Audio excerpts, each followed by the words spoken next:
आज हमारे पास एक टॉपिक है जो कि जावास्क्रिप्ट का एक टॉपिक है, वेरलेट एंड कॉन्स्ट।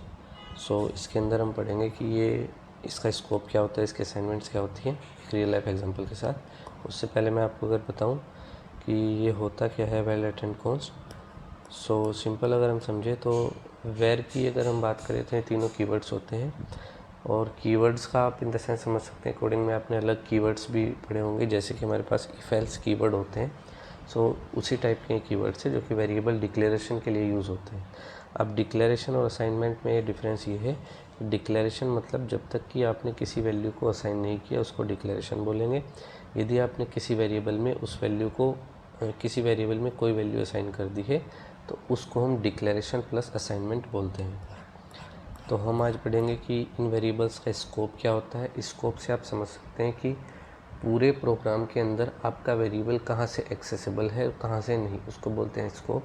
असाइनमेंट हमने आपको बता दिया है कि वेरिएबल के अंदर वैल्यूज़ को असाइन करने के लिए हम असाइनमेंट बोलते हैं। हमारे पास एक एग्जांपल है स्कूल का। एक स्कूल है, उस स्कूल के अंदर 4 रूम्स हैं। हमने इस स्कूल को एज ए फंक्शन की तरह लिंक किया है। एक फंक्शन हमारे पास स्कूल है जिसके अंदर हमारे पास 2 रूम्स है। ये R1 रूम आप ट्रीट कर सकते हो, ये R2 हमारे पास रूम है। उन रूम के अंदर कुछ स्टूडेंट्स हैं।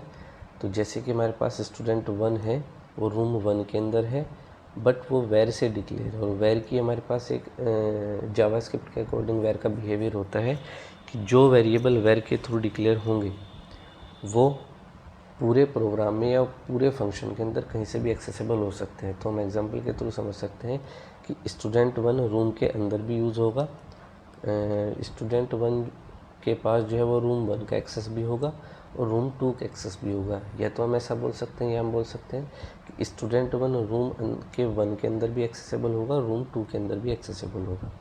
स्टूडेंट 2 की अगर हम बात करें तो ये हमारे पास एक लेट कीवर्ड से डिक्लेयर्ड वेरिएबल है। और जो भी वेरिएबल लेट से डिक्लेयर होते हैं, जावास्क्रिप्ट का बिहेवियर होता है, हम उनको ब्लॉक स्कोप्ड वेरिएबल बोलते हैं, ना कि फंक्शन स्कोप्ड। ब्लॉक स्कोप्ड मतलब कि एक कर्ली ब्रेसिस से यहाँ तक का एक ब्लॉक है। तो ये वेरिएबल स्टूडेंट 2 केवल यहीं से यहीं पर एक्सेसिबल होगा। अगर इसे हम एग्जांपल से लिंक करें तो स्टूडेंट 2 केवल रूम 1 के अंदर ही एक्सेसिबल होगा, ना कि रूम 2 के अंदर। यहाँ पर हमारे पास एरर आ जाएगा।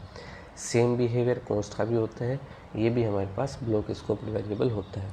अब अगर हम इनकी असाइनमेंट्स की बात करें तो असाइनमेंट मतलब यदि जैसे कि आपने वेर कीवर्ड से एक स्टूडेंट 1 वेरिएबल बनाया है तो आप इसको दोबारा भी रीअसाइन कर सकते हैं। मतलब कि आप स्टूडेंट 1 की अगर वैल्यू को चेंज करना चाहते हैं, मान लीजिए आपने यहाँ मोहन लिखा, तो अब स्टूडेंट 1 की वैल्यू S1 ना हो के मोहन है।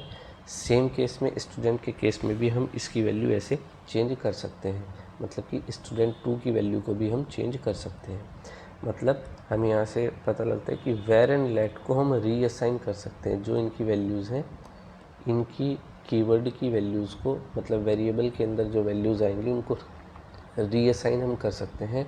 बट कॉन्स्ट के केस में हम ऐसा नहीं कर सकते। कॉन्स्ट के केस में हमने जो फिक्स वैल्यू एक बार कर दी है, जैसे स्टूडेंट 3 की जो वैल्यू हमने एक बार सेव करा दी, हम उस वैल्यू को चेंज नहीं कर सकते।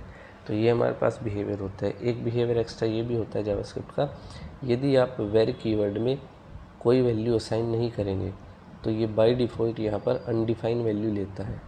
So that's all from my and, thank you.